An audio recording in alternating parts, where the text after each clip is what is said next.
Tinc la fi a tocar avui. Veurem d'aquest dia, veurem d'aquest dia avui. Embruixat per els diners que ara cremen al foc. Embruixat per els diners farem un foc.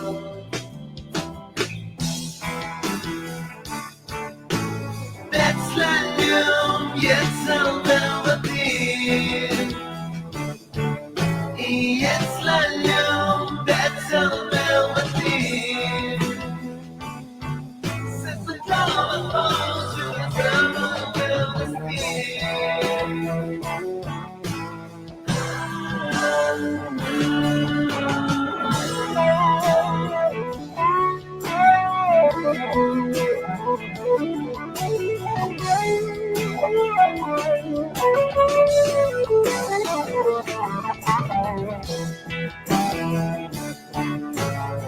Ets la llum i ets el meu matí.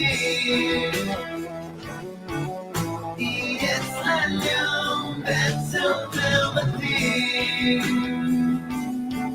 Sense clau de foc, jugues amb el meu destí.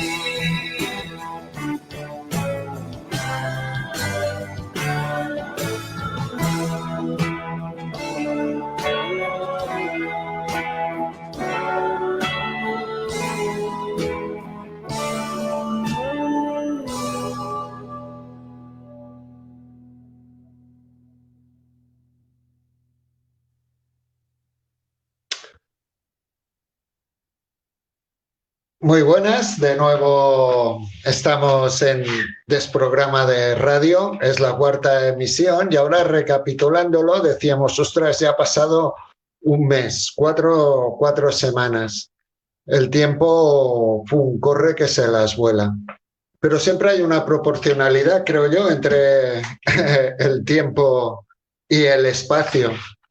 Y también desde aquí saludar a todo el espacio que nos estáis escuchando desde Cataluña, desde México y desde todos los lugares que están frecuenciando con nosotros. Y por lo tanto esta globalidad de espacio, ¿no?, que parece que cada vez se empequeñezca más, hace que también que tal vez el tiempo corra más y un mes atrás parece que haya sido un suspiro, una inspiración y una exhalación. Recordar que aparte de las diferentes secciones, siempre la entrada de Wes con una canción suya o las entrevistas que vayan surgiendo a lo largo de los programas, el tema central es un espacio de consulta y por lo tanto este espacio es imposible si no participáis.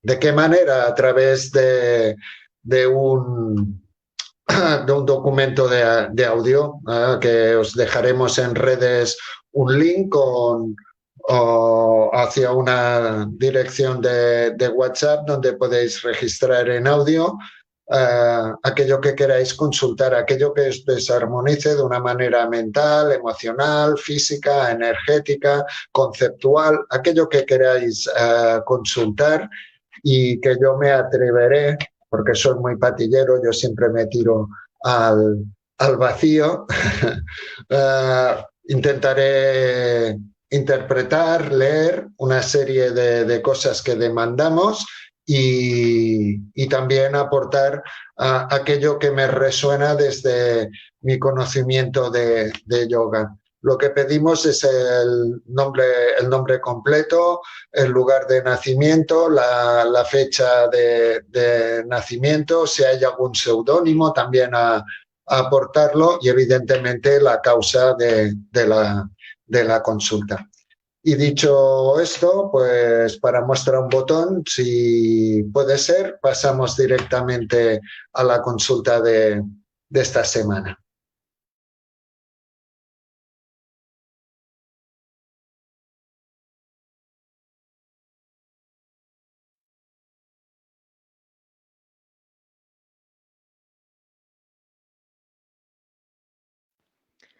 Julia Luisa Cisnero Espinosa es mi nombre, nego el apodo, 18 de mayo de 1968, lugar de nacimiento es Huanquero, Santa Fe, Argentina.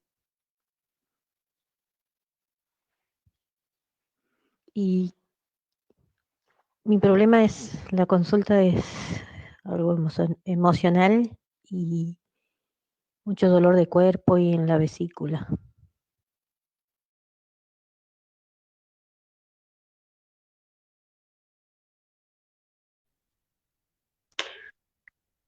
Primeramente, agradecerte la confianza que nos otorgas, Julia Luisa Cisnero Espinosa, y nos dices que tienes algo de origen emocional que no especificas y que como resultado, entiendo yo, hay una afectación de dolor generalizado y un problema en vesícula. También en algún momento, a través de mensajería, me has comentado que tenías un problema de hipertiroidismo. Vamos a empezar por lo de la vesícula, porque me parece que es lo que nos aporta más información. Veremos que la vesícula, cuando disfunciona, también tiene una serie de resonancias de dolor. Primeramente radia dolor hacia la zona derecha abdominal, se extiende también hacia más lugares del abdomen, puede también tener algún tipo de reflejo en la parte baja de la espalda, en la zona renal, lumbar, pero también tiene una consecuencia a nivel dorsal, a nivel de columna, que en tu caso veremos que es muy significativo, también desde la cuarta, quinta, sexta dorsal, a veces también tiene como un influjo hacia el lado izquierdo del cuello, hacia la última cervical y dando también a veces como molestias a la hora de tener como contracturas musculares, incluso tortícolis. Y veremos también que la vesícula disfuncionaliza porque la vesícula es la que se encarga de unir hígado y duodeno. El duodeno es la parte más alta, me parece, del intestino delgado. El duodeno es el que se encarga, con la ayuda de la bilis, que segrega el hígado, la vesícula la recoge, la almacena y la irradia, la transporta por conductos biliares hacia el duodeno, que se encarga de absorber sobre todo grasas. Muchas veces hay problemas en la vesícula. La vesícula es muy pequeñita, está como refugiada allá abajo del hígado, que es un pedazo de órgano, ¿no? Muy eficiente y muy, muy, muy poderoso, ¿no? Y la vesícula está allí, el hígado es como muy masculino, la vesícula es como más femenino, el hígado es muy protagonista, la vesícula parece que sea como una actriz secundaria, pero de hecho la energía y la conciencia de esta zona la regenta la vesícula. Tiene mucha más importancia que lo que aparentemente parece tan enorme y tan expuesto. El hígado tiene que ver muchas veces su afectación con el enfado. Y luego el duodeno es la capacidad de absorción. Absorber también es aceptar. O sea que hay una zona que si está mal regida se enfada, y otra que si tiene mal funcionar no es capaz de aceptar y absorber aquello que ocurre. Y entre medio tenemos la vesícula. Cuando sucede algo que me enfada y que no quiero aceptar, que no quiero absorber, que no quiero integrar, que no acepto en mí, lo que se produce a lo largo del tiempo es como un sostenimiento de rencor, de algo que yo no he procesado bien, tampoco que no he asimilado bien, sea referente al pasado o al presente. Y además tiene un condicionamiento muy rayante, ¿no? Muy mental. Estoy siempre allí, siempre me estoy acordando de aquello que no acepto, y además es que tengo rencor, es que se lo voy a hacer pagar, es que estoy con esta rayadura. Eso muchas veces también tiene que ver con la afectación de tiroides, cuando hay esa hiperactividad, ¿no? Porque la tiroides regula el reflujo entre lo positivo, entre lo negativo, entre lo lleno, entre lo vacío, entre lo gordo, entre lo delgado. Es como si fuese esta situación, este fiel de balanza entre la dualidad que nos toca vivir en este mundo. A veces la vesícula tiene también un sentido relacional. ¿Cómo me relaciono conmigo mismo? ¿Cómo me relaciono con los demás? Y puede ser que haya algo de mí que no haya aceptado, puede ser que no haya aceptado algo de los demás, puede ser que la no aceptación de aquello que me parece que es disfuncional en mí cree incluso factores de rencor hacia mí mismo. Y si fuese de un tipo relacional, ¿haya en algún momento ha habido un abandono o una pérdida significativa? Muchas veces también la disfuncionalidad de la vesícula produce cálculos, que son piedras, que es la materialización de ese desastre, la cristalización de ese rencor, ¿no? Y muchas veces los cálculos tienen a ver con agresividad, con descontento, y a veces con celos, con envidias. Y además se le llaman cálculos, ¿no? Porque tal vez estoy calculando constantemente aquello que me ha enrabiado, que no he aceptado, que no he asimilado, y por lo tanto que me crea rencor. Y en vez de calcular, tal vez lo que tendría que hacer es actuar. ¿Cuál es la actuación que equilibra, que vuelve a ser el fiel de aquello que desde el tiroides intentamos equilibrar? ¿Qué es el actuar que equilibra el rencor? El perdón. Y perdonar es pura generosidad. Es desde allí donde yo me creo con la razón, donde yo creo que he sido la víctima, donde yo creo que el otro ha abusado de alguna manera de mí, alguna cosa que yo no he acabado de absorber, de aceptar, y me ha creado este rencor, con toda esta información que aún sostengo desde mí mismo hacia mí mismo, pero también en mi estado relacional. Perdonar es ese estado de generosidad donde doy como regalo esa separación del estímulo y de mi propia reacción. No importa lo que haya pasado, ahora me he empoderado de mí mismo, entiendo cuál ha sido la situación, qué es lo que he gestionado yo mal, y por lo tanto me es igual tú lo que hayas hecho. Me da absolutamente igual. Lo único importante es que tomo esa distancia y ese perdón. Acepto lo que ha ocurrido, me empodero de mí mismo para que esa situación no vuelva a suceder. Vamos a ligar todas estas cosas con la información que nos has dado. Pero primero vamos a pasar la entrevista de esta semana hoy a otro compañero de mi ciudad, de Sabadell, Nil Brau, que desde hace muchos años nos relacionamos y la vida parece que nos empuje el uno con el otro, no contra el otro, con el otro, para realizar a veces creaciones conjuntas. Pues adelante con la entrevista.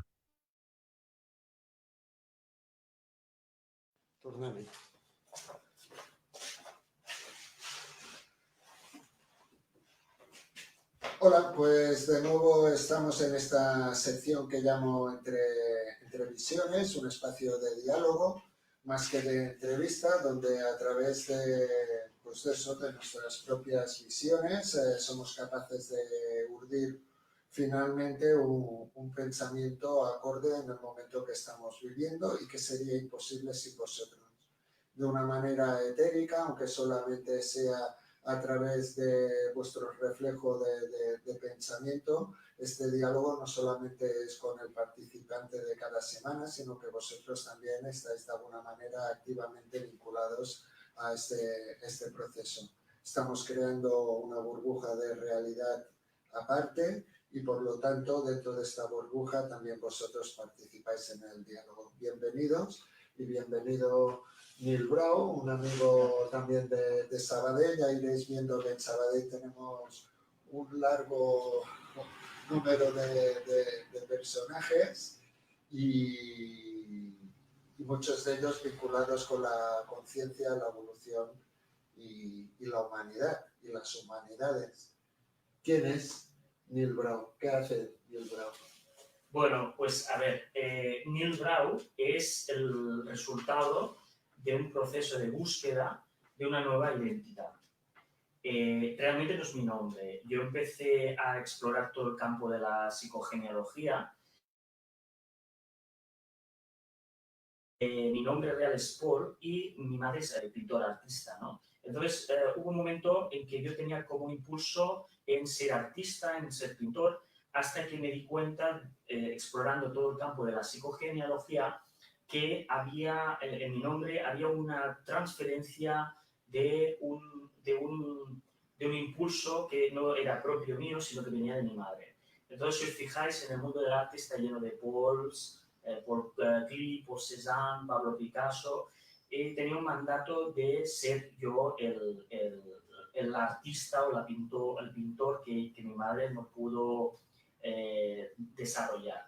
A partir de esa toma de conciencia empiezo una etapa, unos años, buscando una nueva identidad hasta, a través de un proceso de análisis y de toma de conciencia, pues tomo la decisión de cambiar el nombre y el apellido, ¿no? Y entonces de ahí nace Nil Brau. Entonces, ahora, definiéndome ahora como Nil Brau, el Nil Brau es un proyecto de futuro, es un ser enfocado en la exploración de las dimensiones ocultas de la realidad y en desarrollar nuevas propuestas para potenciar al ser humano a un nivel integral y en todos sus niveles. Básicamente, eso sería. No se ve los programas de Desprograma la Radio, porque nosotros también de alguna manera intentamos a través de las consultas. Ahora he descubierto que esto que hacemos se llama psicogenealogía. Y de hecho también nosotros interpretamos el nombre de pila, los apellidos, que nos cuentan siempre una narración que luego se acaba ajustando a esa dolencia, a esa inarmonía que es la base de la consulta. Pero también nuestros procesos, aunque sean convulsos, finalmente acaban encajando y nos dan como perspectivas que si no hubiésemos pasado por ellos, evidentemente ahora no tendríamos. Y en tu caso, aparte de tu obra plástica, de tu obra pictórica, también tienes un pozo de musicalidad. También has estudiado música y todo esto supongo que también te ayuda a realzar ciertos aspectos de las personas. Sí, como decía, tenía un impulso, en tanto mi nombre estaba relacionado con el mundo del arte, tenía un impulso, ¿no?, a ser pintor, a pintar. De hecho, has visto alguno de mis cuadros, pero yo notaba que ese impulso no era propiamente mío. Tenía ese impulso, pero no, a diferencia de otros colegas que son pintores, que veo que se levantan cada mañana pensando en sus obras de arte, en pintar. Yo siempre mi tendencia era más bien la lectura, la reflexión, y entonces viví durante una época como en esa dicotomía, en ese conflicto, hasta que tomé esa decisión de cambio de nombre, ¿no? Es cambio de nombre, pero nunca es un cambio completo, o sea, nunca es una ruptura completa, ¿no?, con lo familiar, porque curiosamente, hablando de este tema con mi madre, cuando le dije, mira, mamá, voy a partir de ahora me van a conocer como Neil, curiosamente me dice, ¿tú sabes cuál era mi segunda opción? Y dije, no, pues ¿cuál? Yo te quería llamar Neil. Entonces, curiosamente, ahí se manifestó como una vía libre, ¿no? Mi madre tenía dos opciones, Paul o Neil. Eligió el Paul, que a un nivel pues estaba transfiriendo a su hijo ese mandato no realizado de ella como artista. Entonces, en el momento que yo tomo la decisión de empezar a nombrarme como Neil, yo utilizo Neil Brau como mi marca personal, pues hay una serie de aspectos de la realidad que se me desbloquean. Curiosamente, durante mucho tiempo había leído mucho, escrito mucho, pero no había escrito un libro. Curiosamente, en el momento que asumo esa nueva identidad, bueno, tú lo has visto, el libro que estoy escribiendo de 400 páginas, pues automáticamente cada día empiezo a escribir, las cosas están fluyendo, y entonces me gusta presentar Neil Brau ahora como un proyecto de futuro, ¿no? Un proyecto hacia, más bien como escritor, escritor especializado en desarrollo personal, que no tanto como pintor. Pero vuelvo a decir, a remarcar, es muy importante analizar nombres y apellidos de nosotros mismos o de nuestro árbol, de nuestra familia, para detectar puntos de transformación, ¿vale? Entonces también importante ver cómo manejamos todo este tema, porque también, aquí no lo he comentado, Neil, hay esa aceptación, ¿no?, por parte de mi madre de forma inconsciente, porque ella me dice, hijo, Neil era mi otra opción, y Brau es un apellido que se remonta a una quinta generación anterior a mí, con lo cual hay un Brau en mi familia, pero sería como mi tatarabuelo, ¿vale? Entonces, Neil Brau, de alguna forma, sin salir del sistema familiar, ¿vale?, transforma hacia una nueva dirección que al final ha sido algo muy productivo para mí, o sea, ha sido algo muy positivo para mí. Productivo, liberador, a todos los niveles, sí. Entonces, curiosamente, en los ámbitos del ocultismo, de la magia o del desarrollo personal en general, cuando hay un renacimiento, hay también un cambio de nombre, ¿no? Hay una nueva... sobre todo ahora estoy pensando en la India, ¿no? Los gurús de la India te ponen un nombre, ¿no?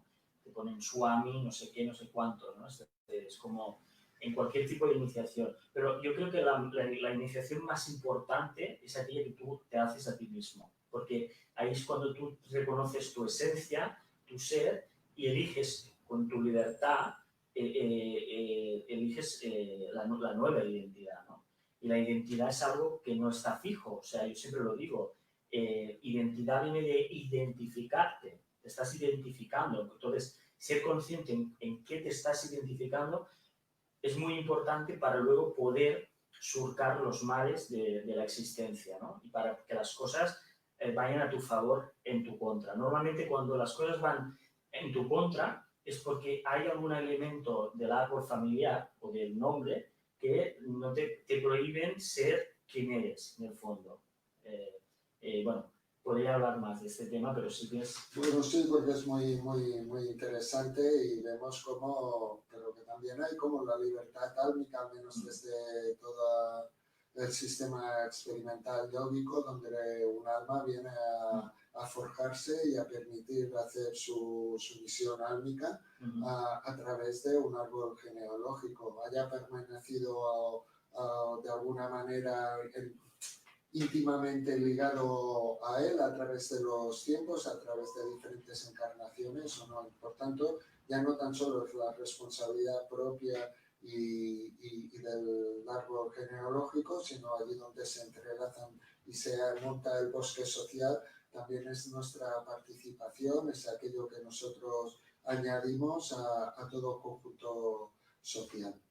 Y ya que estamos hablando de tejidos ya más grandes, más de humanidad, también más allá de lo que es en ti personal como artista, como músico, que fue debido a también desde esta nueva proyección del Brown, te dedicas a como ecosistemas mayores, influenciando también a las identidades personales y singulares de aquellos que se te acercan. Ese futuro que yo sé que es presente, porque aquello que él ve como lo que acabará mostrando en su devenir diario ya lo está mostrando. Cuéntanos acerca de las técnicas que utilizas. Bueno, básicamente estoy interesado en disciplinas, ¿no?, que realmente generen un resultado y una transformación, ¿no?, en las personas. Entonces, me enfoco en dos dimensiones, en la parte interna, y llamo a esas disciplinas como psicotecnologías, y por el otro lado, en el ámbito externo, también otro tipo de disciplinas que para mí es el gran boom del siglo actual junto a la computación, que es la neurociencia. Pero la neurociencia no aplicada al desarrollo personal. Yo creo que cualquier disciplina tiene un potencial de transformación y que las diferentes disciplinas se pueden comunicar unas con otras y aprender unas con otras. El problema es cuando una disciplina se cierra en sí misma y te dice que, bueno, que la verdad o su visión, su modelo es el modelo único, ¿no? Y eso es un error. Yo pienso que estamos en un momento de abundancia y de prosperidad y en el que podemos utilizar diferentes herramientas y disciplinas para generar también nuevas propiedades emergentes y nuevas formas de entender la realidad. Con lo cual, por ejemplo, hoy en día el misticismo, la física cuántica, antes religión, misticismo y física estaban separadas, ¿no? Pero cada vez más se va haciendo un acercamiento, porque la última teoría de la física es la teoría de las cuerdas, nos habla de 12 dimensiones de la realidad, con lo cual digamos, la física empieza a tener matices místicos y el misticismo empieza a tener también matices de las ciencias, ¿no?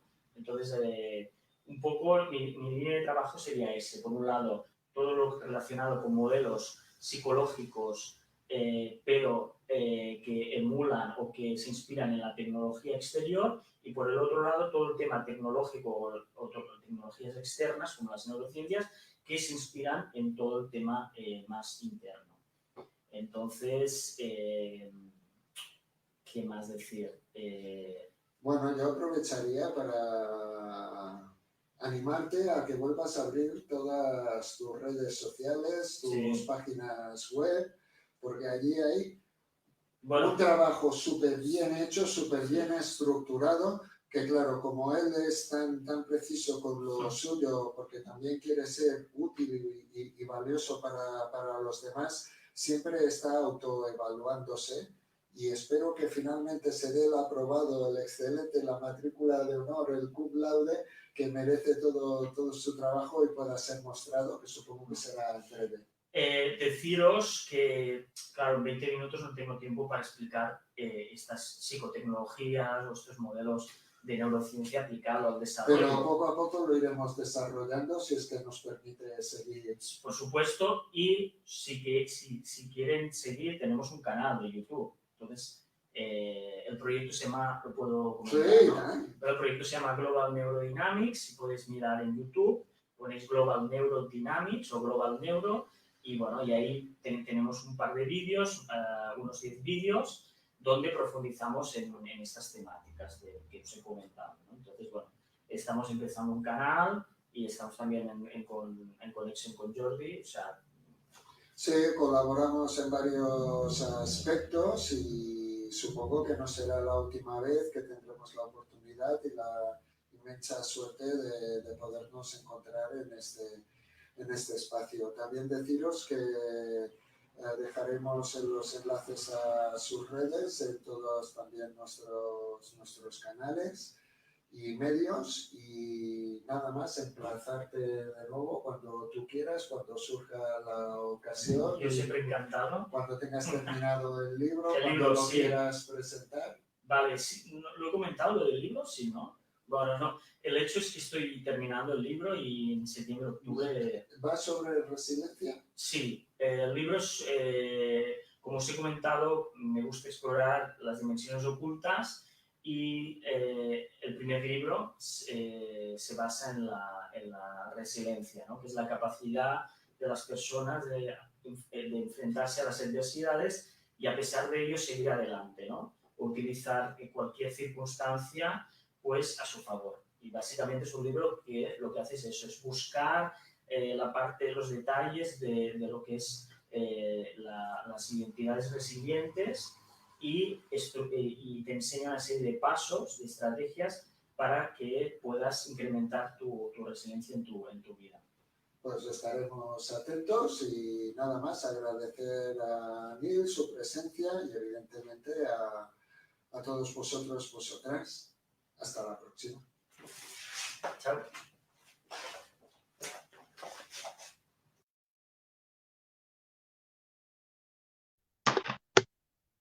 Bien, pues ya hemos conocido a Neil Brown y os puedo asegurar que es una persona muy inteligente, muy concentrada, muy focalizada, que su atención va más allá de los velos aparentes y desde su concepción también muy científica acaba explicando en términos tonales aquello que siempre ha sido revelado desde la parte más nahual, más espiritual.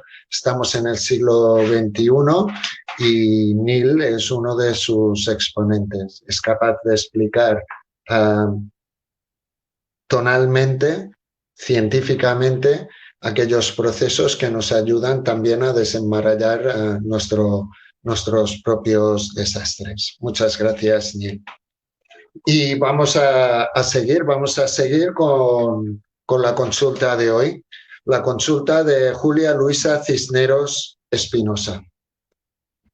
Cuando me mandáis un audio, a medida que lo voy recibiendo y me va resonando, voy haciendo preguntas que tal vez no salen en el audio de presentación, pero es información válida y precisa que luego yo también utilizo para acabar urdiendo la historia que nos están contando. Julia Luisa nos dice que es la primera hembra de 10 hermanos, que anteriormente a ella nacieron 3 varones. Y yo supongo que los padres, después de un hijo, 2 hijos, 3 hijos, pensaban, bueno, ¿y la niña cuándo vendrá? Aparece Julia Luisa. Y la llaman Julia Luisa porque siendo la primera mujer de esta nueva generación, van a buscar a sus ancestros maternales, al matriarcado, a través de los nombres de sus 2 abuelas, la paterna Julia, la materna Luisa. Pero estas 2 mujeres, estas 2 abuelas, tienen nombres masculinos feminizados, Julia de Julio, Luisa de Luis.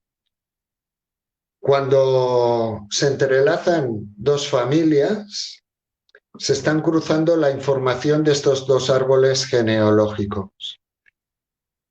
Y en este caso, en ella es el reflejo del cruce de dos generaciones anteriores, de las abuelas, de la abuela masculina, de la abuela femenina, de la abuela paterna, de la abuela materna.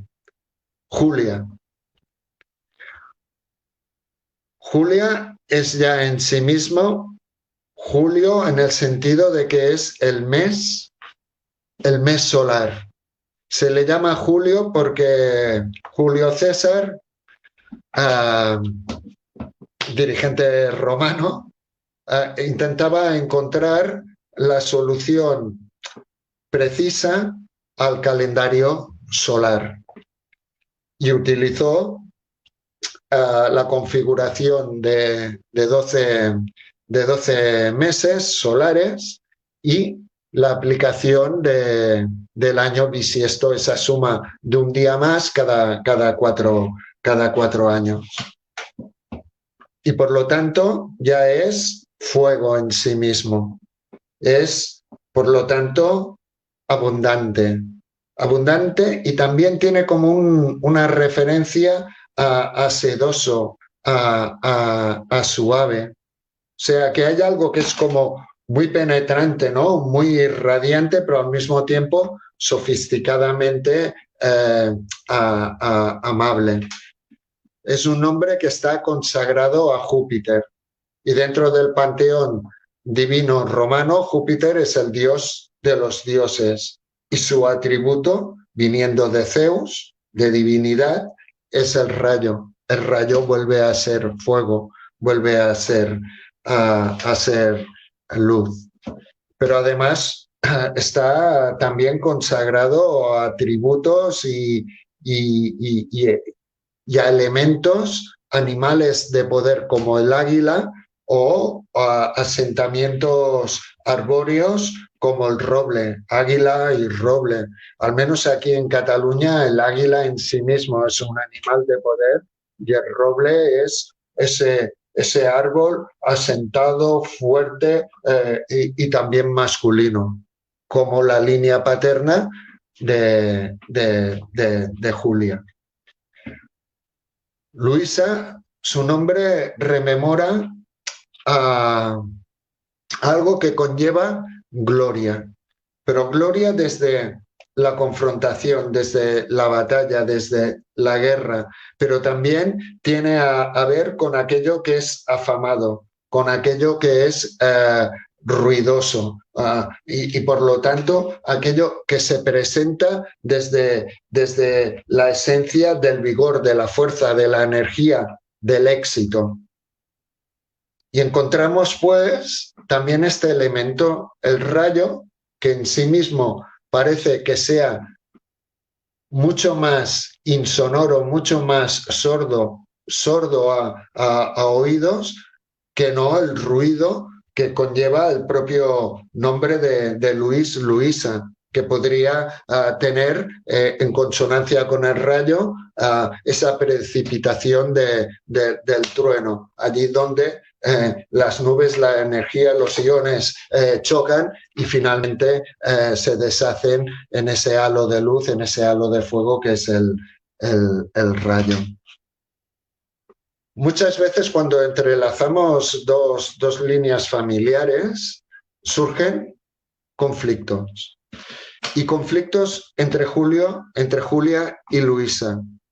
Tal vez entre el hígado y la vesícula, porque como hemos dicho, el hígado es el primer actor, ¿no? Es eso tan grande que es capaz de generar toda la bilis, mientras que la vesícula, Luisa, es aquello que lo acoge. Pero realmente quien tiene propósito, quien tiene intento, el que pone la energía de la dirección es Luisa. Y muchas veces estos segundos actores, aquello que queda velado, aquello que no se lleva el aplauso social, es el que acaba llenando todos los huecos de aquello que, mostrándose y dando la cara, es capaz de llegar a todo porque se está exponiendo y es atendido, y ella también atiende a su público. Puede ser que haya un conflicto entre estas dos abuelas de reconocimiento. Tal vez Luisa, que tenía todo el propósito, no tenía la solvencia social, el reconocimiento familiar que tenía Julia. Así pues, Julia, hígado, masculinidad, poder, protagonismo. Mientras que Luisa es lo femenino, la atención focalizada, la dirección. Pero cuando Luisa, vesícula, no tiene suficiente energía, que es aquello que propone, y acaba armonizando lo que conduce la bilis del hígado hasta el duodeno para poder generar energía, la absorción de todas las grasas proteicas, cuando la vesícula no tiene suficiente energía, hay el no éxito. Ya no quiero decir el fracaso, pero no la consecución del propósito en sí mismo. Y eso tal vez crea como inseguridad.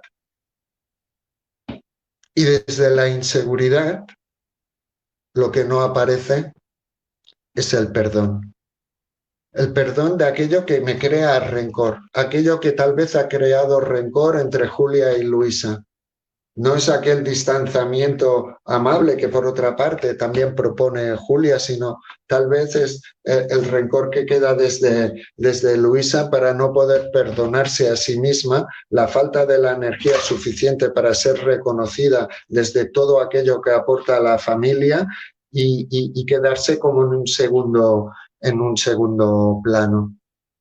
Quedar en un segundo plano no es un fracaso tampoco, porque el capitán del barco necesita un buen segundo de a bordo, necesita a alguien que rellene los vacíos, que escriba el libro de bitácora, que rellene la historia del propio viaje, del propio barco, que es la familia. Y por otro lado, luego tenemos los contenidos de los apellidos. También apellido paterno, apellido materno. El paterno, Cisneros. El materno, Espinosa. Y tal vez los apellidos harían la función del duodeno, aquello que coge, ¿no?, las sustancias que han de ser absorbidas y la sustancia que permite esta absorción. Cisneros viene de ceniza, de ciudad quemada. De ciudad quemada que muchas veces es reocupada, relevantada por todos aquellos aspectos sociales que tal vez huyendo de algún conflicto llegan allí donde ha habido una guerra, donde se ha quemado la tierra, donde se ha quemado la ciudad, al cenicero, al continente de la ceniza, y procuran otra vez volver a levantar sociabilización, volver a levantar riqueza. Es un nombre que al menos en la península ibérica se utilizó como apellido de judío converso. Cuando los cristianos ocuparon toda la península, las diferentes religiones no cristianas, en la península, sobre todo judíos y musulmanes, tenían que cambiar su nombre, desjudeizarlo, desmusulmanizarlo y volverse de alguna manera a algo tangible para la cristiandad, tal vez con nombres de santos, pero también de utilidades y de aspectos de entorno. En este caso, Cisneros, ceniza, aquello que encontraron y desde su esfuerzo colaboraron para que ese pueblo, ese entorno, esa península volviera a florecer. Y por el otro lado, Spinoza,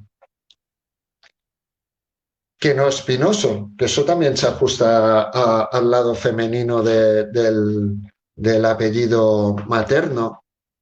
Una espina es como un pincho, ¿no? Es una defensa vegetal, pero también una cosa espinosa es algo que conlleva dificultad o es un tema delicado, igual como la propia Luisa, la propia abuela materna, que tal vez desde ese lado más dificultoso tenía que trabajar delicadamente con acecho para conseguir aquello que su propósito le mandaba. Y siempre acostumbran a ser caminos arduos, difíciles, intrincados. Y también, casualmente, es un nombre de judío converso.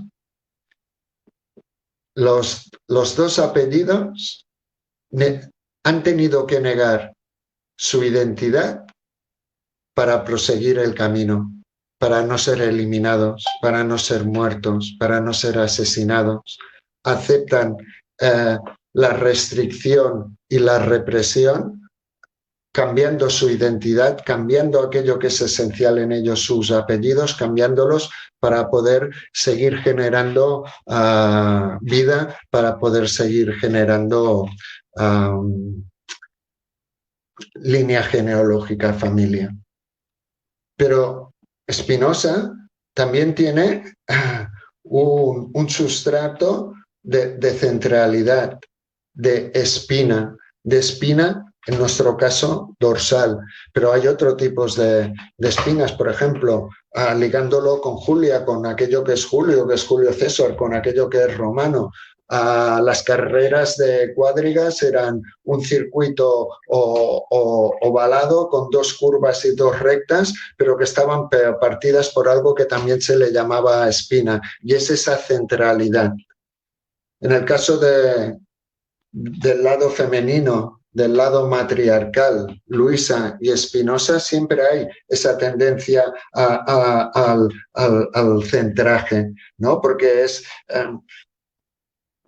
aquello que reconduce, que crea camino, y eso es la feminidad. La feminidad nos lleva, nos impulsa, nos ensueña, pero quien sostiene el ensueño, quien sostiene la realidad, aquella que la feminidad no nos ha empujado, siempre es el apartado masculino, el Julio, ¿no? El que es Júpiter, es rayo, es luz, el que enclava desde el cielo hacia la tierra. En el caso del nombre de Spinoza, la Inquisición incluso llegó a Sudamérica y sencillamente por llamarse Spinoza, sabiendo que era un nombre, un apellido converso, fueron perseguidos. Igual como Cisneros en Argentina. Spinoza representa el entorno, aquello que les toca vivir. Un prado lleno de espinas, de dificultades, de una dificultad intrincada y ardua. Y tal vez eso es lo que genera finalmente esa rabia, ese rencor que necesita de algún proceso mental y emocional para conseguir encontrar ese alejamiento generoso, esa aceptación, ese perdón, y tal vez así pudiese ser que vesícula se sanara, que todo ese dolor radiante en la zona abdominal anterior y posterior baja de la espalda, en la propia columna, allí donde las dorsales cuarta, quinta, sexta, incluso séptima resuenan, aquello que también desde la séptima cervical, que está ligada también con Vishuddha, con el chakra laringio, desde donde nosotros escuchamos nuestra propia voz. Estos oídos nos sirven para escuchar el exterior. Desde aquí nosotros pronunciamos nuestra verdad y nuestra falsedad, nuestra queja, nuestro rencor, pero también es donde ejercemos y pronunciamos nuestro perdón. Y tal vez también pudiese ser que hubiesen resonancias dolorosas en hombros, en brazos, en codos, en toda la zona articular.